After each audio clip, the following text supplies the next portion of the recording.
Hi,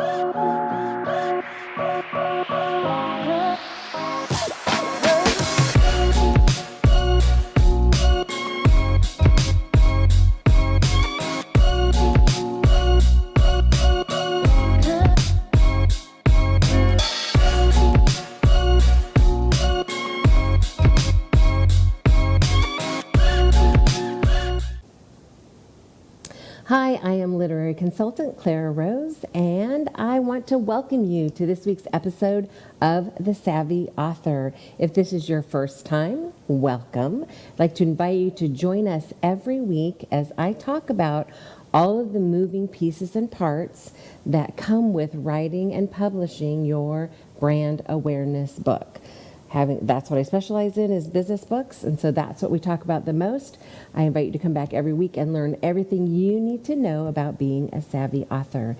And of course, if this isn't your first time with me, welcome back, my friend. Today we're going to talk about a subject or topic that, if I had some ominous music, it would be awesome. If we had a dun dun dun, that would be perfect, because it is feared by writers, young and old, new and seasoned. It is writer's block. Now, we're going to talk about writer's block today, how to avoid writer's block, but I'm going to paint a picture for you first about writer's block. What is writer's block? So writer's block is really just a temporary block or a slump in creativity experienced at some point by most writers in their career. It can last for days or weeks unless you break it somehow, but really avoiding writer's block is strategic and intentional, and that's what we're going to talk about today. So, we all have seen those movies. I'm going to age myself a little here as I tell you about one of them that I just loved. A guy moves out into the country. I don't know if he's on sabbatical or if he quit his job, but he's going to spend a year writing his book. And so he has moved into the little attic at this space, and I don't know what his wife is up to, but he's up there pounding out his book on this old-fashioned, push key clunky typewriter, right? So that's how old I am. That's how you typed back then. And you see him in the beginning, he's like plunking out these words on this typewriter. And then he starts to stop and look at what is the paper, right? Back in those days, the paper that's coming out, and he is pulling it out, ripping it up, and throwing it on the floor. So pretty soon you see this pile of paper crumpled up on the floor. So we get the picture that he's having some difficulty getting the story out, right? It's not coming out the way that he thinks it should. He's getting frustrated. Pretty soon, he's not even actually sitting in front of the typewriter anymore. Pretty soon he's laying on the hammock in the yard, or he's mowing, or he's going for walks, or he's doing anything other than writing. Okay, so another scenario, there's a lady sitting at a laptop, much nicer way to type, by the way, sitting on a laptop, clunking out words. Pretty soon she's highlighting it, deleting it, and closing the laptop in disgust, and she walks away. Pretty soon, either one of those characters are walking around with a bottle, right? A glass and a bottle, or a beer, or the ultimate in avoidance. So they have writer's block. They're trying to say something, they're trying to get something out of their head and onto paper in some way, and it's not happening. It's just not working for whatever reason. So it is one of those things that writers, whether you're a first-time writer or you've been writing for a while, run into. You sit down to say something and it doesn't come out. You're thinking, what needs done? Oh, I better change the laundry. Oh, I forgot to call so-and-so. Whatever it is, avoidance becomes a way of life. Right? That's just the way writer's block works. So it's feared, but it is not necessary to fear it. In fact, I think every once in a while, stepping away from your work is not a bad thing necessarily. But today we're here to talk about, not about having writer's block, but how do we actually avoid getting writer's block? Because we don't have to get it to start with. Now, circumstances in life happen, and sometimes it makes it more difficult for us to write. And that's just the truth of it. If you have something some sort of upheaval in your job, some sort of upheaval in your home life. There's a death in the family, or it doesn't have to be a negative thing necessarily. It could be a positive thing. A child got married, a grandchild was born. Something out of the normal of your life has happened, and it has disrupted the flow of things. And so that can distract you from the writing of whatever it is you're writing. I'm always talking with authors about their books, so that's where my experience always goes back to is, you're not writing your book, let's talk about why you're not writing your book. What's happening to keep you from writing the pieces of your book? Okay, so today we're going to talk about some of the things that you could do preemptively to avoid getting in the situation, for the most part, of actually having writer's block. All right, so let's jump in and talk about it. First of all, I want to talk about routine, because your routine around writing really does matter. So routine matters. Be sure that you schedule a time to get your writing done. So be consistent and train yourself to actually sit down to do the writing. Set up an area that's specific for writing, or go to the same place if you do it at a coffee shop, wherever it is, to get your mind right, to get your mind thinking, oh, it's time for me to write. And then remove as many distractions as possible when you're trying to write. Now, there are a couple of tools that you can use. I don't use them personally, but I have some authors who have used them, where it totally shuts out all of your distractions. So when you open the tool to write in it, it doesn't allow any of your notifications or your pop-ups on your computer to come through. So you're not aware that Aunt Sally has sent you a message, or that one of your clients is reaching out to you during that block of time. While you're writing, there isn't any distraction. And that's really helpful, because when you get into a flow, a writing flow, as a writer, you probably recognize that, oh, I'm in the flow. This is working, right? Good stuff is coming out. When that gets interrupted, it takes a good 20 minutes. This is science. This isn't Clara making this stuff up. This is science. It takes a good 20 minutes to refocus. So if you think about every time as you're writing, every time a little pop-up notification from Facebook, or a pop-up notification that you got an email, or whatever it is, every time one of those happens and it pulls your attention away from what you're focusing on, now you need to refocus. So you can see how that constant pulling you away could really affect your writing, really affect the flow of what you're trying to create. Writing is all about creativity.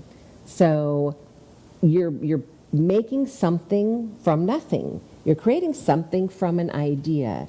And creativity just has some parameters to it.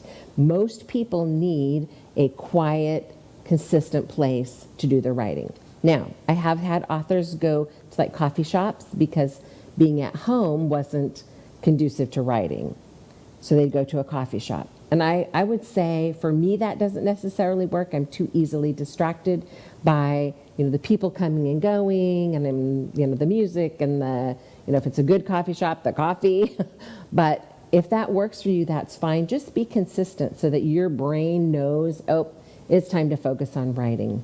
For me, it works best to have a specific time, a specific place that I always write, and a specific atmosphere, right? So I shut my office door, and all the staff knows, don't open the door when the door is shut.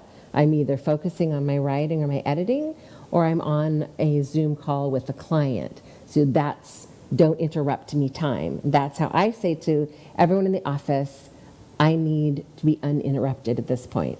I also am unique probably in that my notifications on my phone make no noise.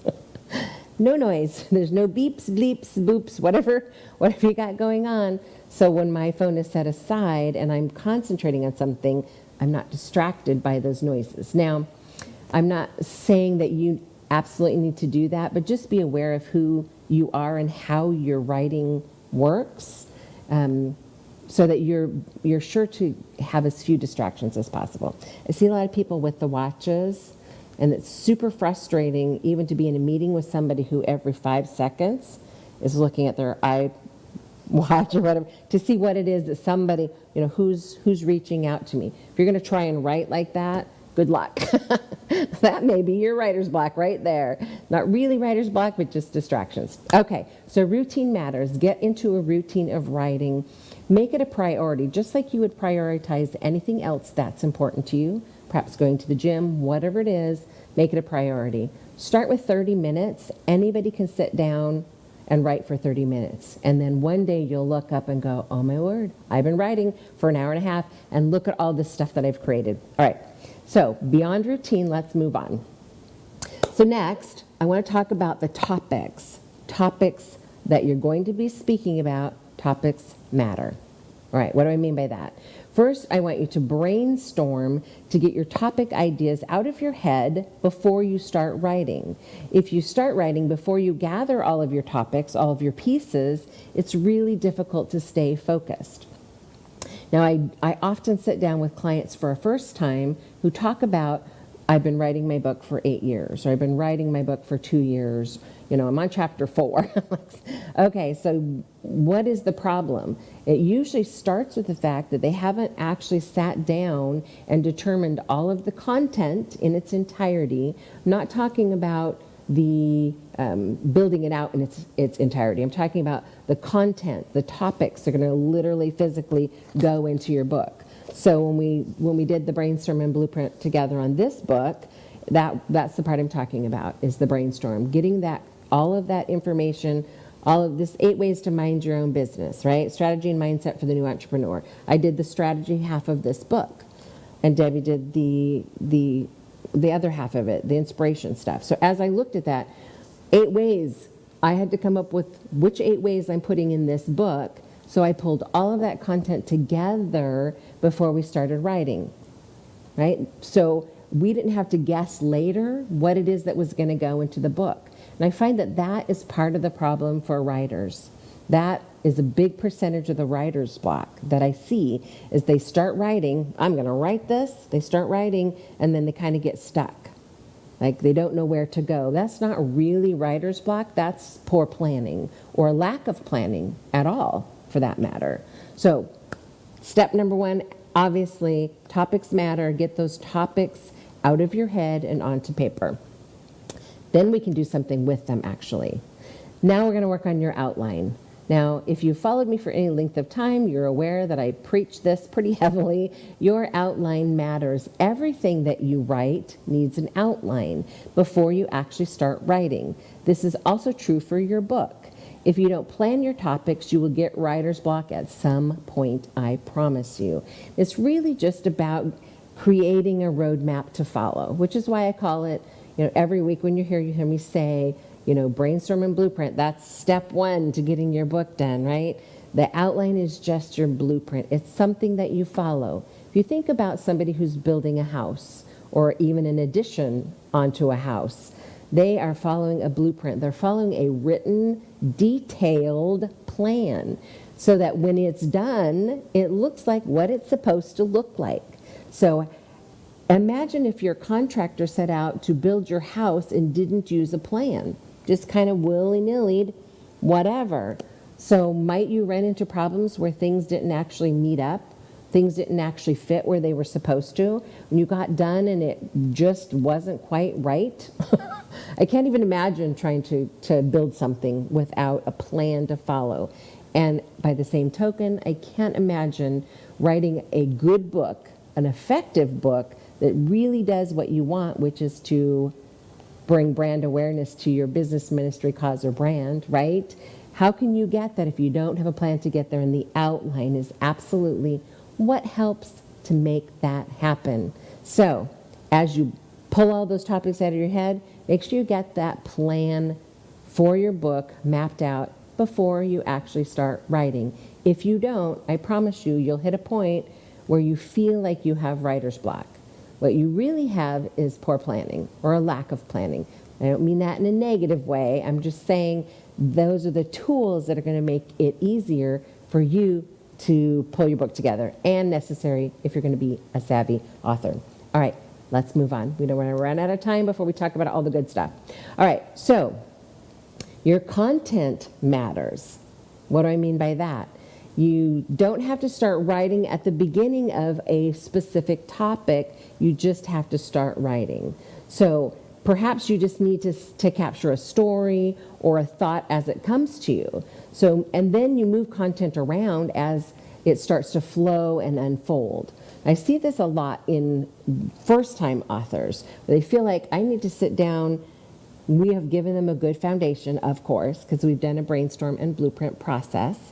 Now they have an outline, so they start with chapter 1 and they start writing, and they feel like they've got to start at the beginning of the chapter and just write it all the way through. And sometimes they can feel hung up and get stuck and feel like, oh, I have writer's block. But that's not necessarily true. It's just that you haven't figured out the flow that chapter is going to come together in. So start with maybe the story. If you've done a brainstorm and blueprint before, you understand that the outline has all of the stories already predetermined. That's just a piece of the process. So maybe start with the story. You know the story. You picked the story, right? So start by writing that story, that piece. And as other things unfold in your mind, other ideas unfold, you can write those. Remember, we're not clunking away on an old-fashioned typewriter, right? We're doing this in a Word document or some sort of software, and you can cut and paste and move stuff. Like, oh, that paragraph definitely feels better up here. Or you write something and go, oh, that's gold. That's an opening for this. Or, oh, that's a perfect wrap up for the end of this chapter. Don't be afraid to start in the middle, or start with the story, or start with the wrap up. Whatever it is that works for you, whatever process works for you is totally fine. Totally fine, I promise. When you get that chapter done and you've read through it, which you will dozens and dozens of times, and you've moved everything around, now you can move on to the next one. So get your content right. Don't feel like you have to start at the very beginning, because you don't. Okay, we're not here to talk about how to pull your book together, but I wanted to mention that is a great way to not get writer's block when you're writing each individual chapter. I guess it's not so much writer's block as just having a plan, and you know I'm a planner. Okay, let's talk about support. When you are writing a book, I promise you that support really matters. I'm talking about the people around you who cheer you on. So writing can feel really like a solitary endeavor, but it doesn't have to be done alone. Yes, you have to sit down at the keyboard and actually do the writing alone, but find a writer's group or a mastermind group or even a mentor to support you in your efforts as you write your book. It is great to have a community of people cheering you on. It's even better to have somebody who holds you accountable. That can be in a writer's group where you have to show up on a regular basis, or a mastermind group where you show up and say, yes, I did my writing this week. Or you have to confess, no, I never got to my writing this week. Pretty soon that accountability will make you either do the work or will make you quit. One of the two. You'll go, I'm clearly not going to do this, because you get tired of showing up and saying, no, I didn't do it. If you need more hand-holding, or you need more accountability, closer accountability, find yourself a mentor, or you can hire a literary consultant like me to help you with the process. I promise you, I am going to make you do the work to get the book done. But so the support of other writers, it can work as well in accountability situations. So don't try to do it alone necessarily. There is help for you, my friend. All right. This is the time of every week where I talk about the brainstorm and blueprint masterclass that I do. If you are thinking, it is now time for me to get off of my duff, Clara has removed all of my excuses about having writer's block. She's giving me the tools to not use that as an excuse or to avoid writer's block. We're going to get the content out of our head, right? We're going to brainstorm that content. We're going to outline it into our blueprint. We're going to set up a space for us to write consistently where we don't have distractions and where we're actually going to do the work of writing our book. And we're going to get some support, people who help us to get through the writing process. And I, of course, have put together the Brainstorm and Blueprint Masterclass, sort of a mastermind just for this very purpose. And I have a new one starting soon. They start every 6 to 8 weeks, so you can plan accordingly if you need to. This is where together we capture all of those book ideas that are floating around in your head. We organize those ideas into the specific topics that are going to make sense to your reader. We're going to create an outline for your book. The industry, of course, calls it your book build, but I like to use the word blueprint. Just like contractor building your house, we're going to build your book together. And then to create a strategy for the successful creation and publishing of a completed manuscript. At the end of the masterclass, everybody dumps into the accountability group, and that's where the writing really gets done. That's where the peer group of writers happens. It's built into the program because people usually do not write their book without some sort of accountability to someone or something. So I've just designed it right into the Brainstorm and Blueprint Masterclass that there's accountability, which is going to help you get the writing done. Of course, if you're looking for one-on-one, I do take clients on one-on-one. Happy to chat with you about that. If you're interested in being on the list for the next masterclass, shoot me an email, please, at hello@clararose.com, and I will send you the information about the next coming class.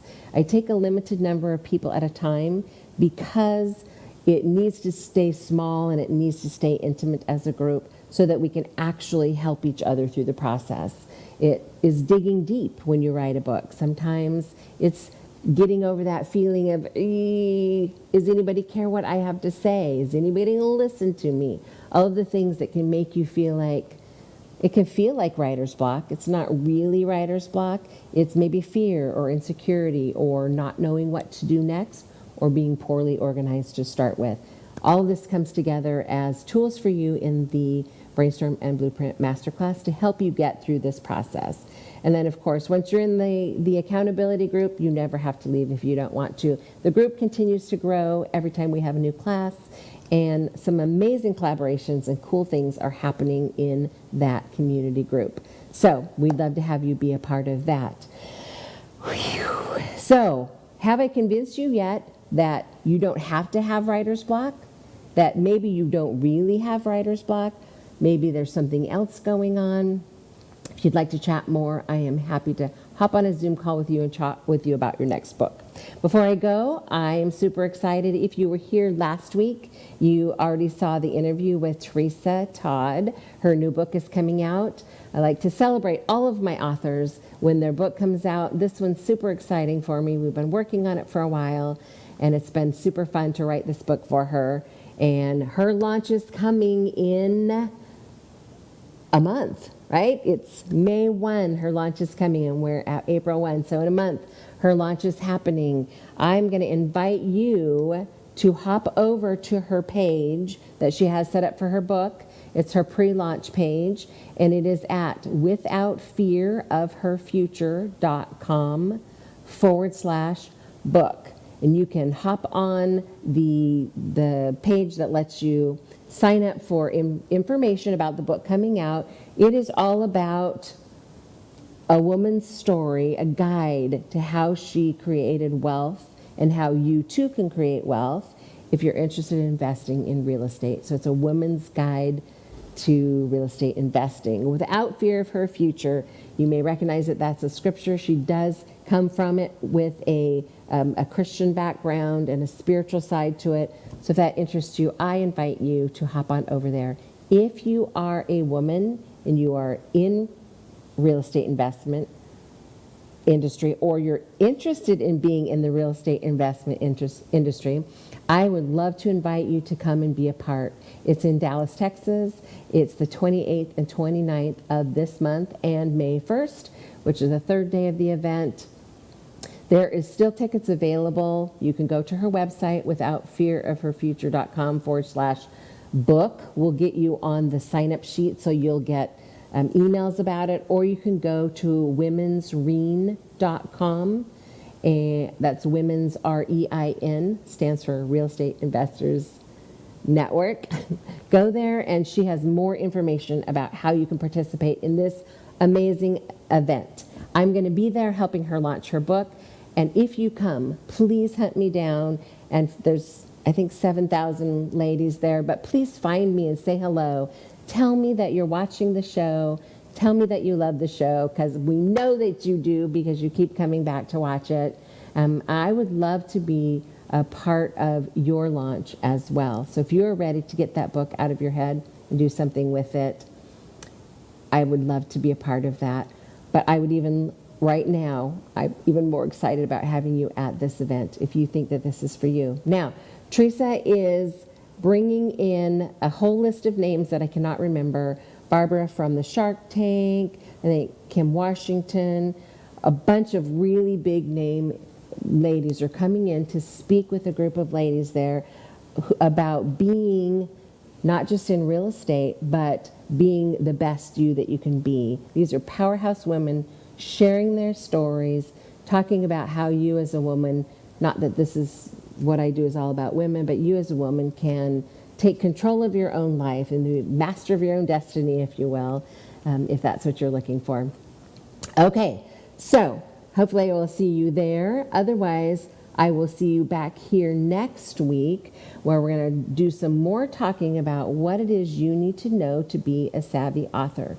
Remember, there are all sorts of moving parts and pieces to getting that book out of your head, from analyzing your concept to see who else out there is doing what you want to write about, brainstorming, which we talked about today as a way to avoid writer's block in its entirety, just avoid it. Blueprinting, which is the plan that you're going to follow as you write your book. We need to also talk about formatting and how important that is. Publishing and what all of your publishing options are. Nowadays, there's so many different publishing options. You can self-publish, you can find a traditional publisher, you could hybrid publish with a company like my company. So many different options for you out there, and I'd love to help educate you about those. And then the newest thing that we're launching probably next month, you are the first to hear this word. This is a secret. No, it's not a secret. Super excited to launch Catapult. So it's the savvy author's way to launch or relaunch your book. Super excited. That's coming probably next month. This summer for sure, it'll be out, and we'll be inviting you to join us. I am out of time, but thank you so much for joining me once again, and I will see you next week, same time and place. Take care.